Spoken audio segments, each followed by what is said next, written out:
Für Sunfire bedeutet das, dass wir eine neue Leistungsklasse bei der Hochtemperatur-Elektrolyse erreichen und damit jetzt in die Megawatt-Klasse vorstoßen. Und das bedeutet für uns, dass wir unsere Marktführerschaft im Bereich Hochtemperatur-Elektrolyse weltweit unterstreichen. Für mich persönlich und als Ingenieur macht es natürlich am meisten Spaß, ganz vorne bei einer technologischen Entwicklung mitzuarbeiten und neue Maßstäbe setzen zu können. Und das ist auch was ich den Kollegen aus dem Entwicklungsteam und dem Fertigungsteam auch anmerke. Als der Elektrolyseur vor 2 Tagen abgeholt wurde in Dresden, da waren die Leute schon sehr aufgeregt. GreenHy, das steht für Green Industrial Hydrogen via High Temperature Electrolysis. Das ist ein Projekt, was 2016 gestartet ist. Jetzt stehen wir hier vor der Anlage des Nachfolgeprojektes GreenHy 2.0. Was beide Projekte gemein haben, ist, dass zum jeweiligen Zeitpunkt die weltweit leistungsstärkste Anlage ihrer Art betrieben wird oder wurde. Für mich persönlich steht allerdings GreenHy für innovative und energieeffiziente Wasserstofferzeugung.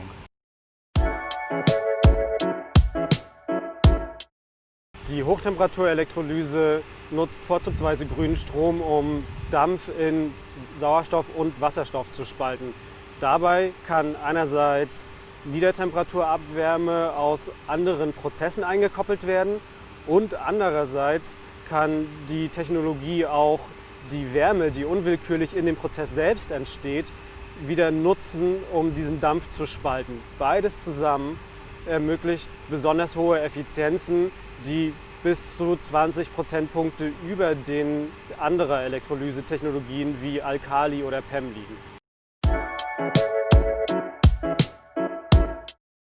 Die Salzgitter Flachstahl GmbH, wo wir jetzt hier gerade auf dem Gelände stehen, ist Betreiber der Anlage und wir von der Salzgitter Mannesmann Forschung sind natürlich überwiegend daran interessiert an den Ergebnissen des Demonstrationsbetriebes. Uns ist natürlich auch wichtig, dass wir weiterhin Dampf einsetzen für die Wasserstofferzeugung, den wir hier selbst aus unseren eigenen Stahlerzeugungsprozessen gewinnen. Darüber hinaus sind natürlich besonders die Fortschritte hinsichtlich der Betriebsparameter wichtig, also Wirkungsgrad, Betriebsstunden, aber auch Anlagenverfügbarkeit und natürlich die Produktionsrate an Wasserstoff.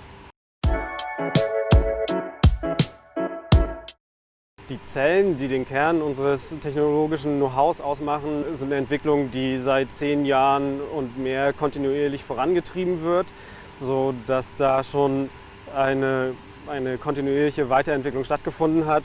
Die Entwicklung dieses HAL 200 selber von der Vorgängergeneration angefangen, das heißt angefangen mit der Analyse des Optimierungspotenzials, hat ungefähr 1 Jahr gedauert.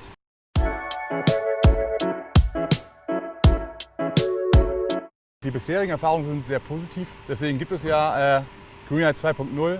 Im ersten Projekt konnten wir bereits zeigen, dass wir einen sehr hohen elektrischen Wirkungsgrad von fast 80% erreichen konnten und auch das damalige System ist mit etwa 10.000 Betriebsstunden mehr gelaufen, als es eigentlich sollte im Rahmen des Projektes. Besonders wichtig ist jetzt zu sehen, dass in das neue Anlagendesign von GreenHy 2.0 eigentlich alle wichtigen Erkenntnisse aus GreenHy 1 geflossen sind. Das lässt mich sehr positiv in die Zukunft und in den Betrieb der Anlage blicken.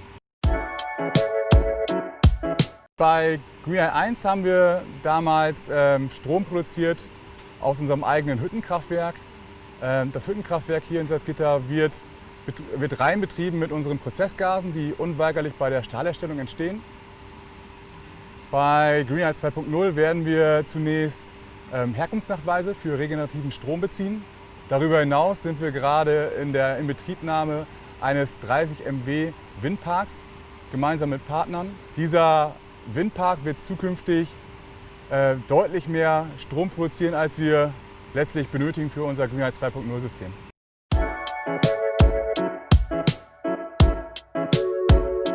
Die Hochtemperatur-Elektrolyse weiter zu skalieren, ist einerseits notwendig, da Verbräuche von realen industriellen Kunden immer noch weit über der Kapazität liegen, die ein 1 Megawatt Elektrolyseur produzieren kann.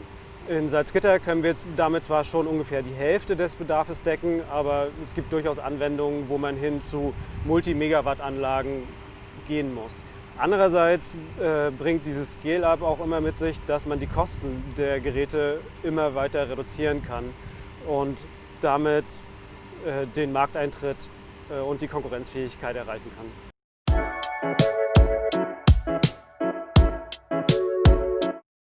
Also ich würde unsere Zusammenarbeit als vertraulich und partnerschaftlich einordnen.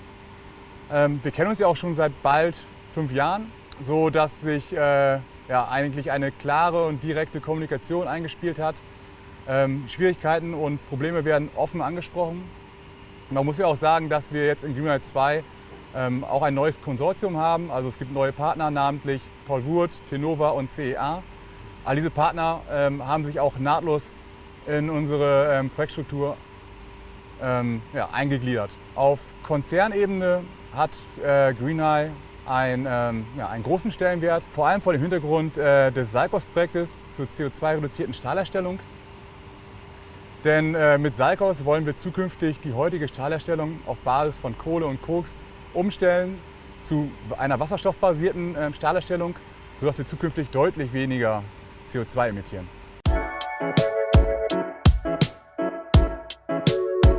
In Q4 diesen Jahres werden wir mit der Inbetriebnahme dieser Anlage fortfahren. Das heißt, es werden letzte Sicherheitschecks gemacht und dann wird die Anlage zusammen mit den Partnern Paul Wurth und mit der Salzgitter Flachstahl in Betrieb genommen und hier an das Netz angeschlossen letztendlich. Die Betreuung vor Ort wird die Salzgitter Flachstahl übernehmen, aber für regelmäßige Wartungszyklen und natürlich für die wissenschaftliche Analyse werden wir als Partner regelmäßig hier sein und bei Bedarf immer zur Verfügung stehen.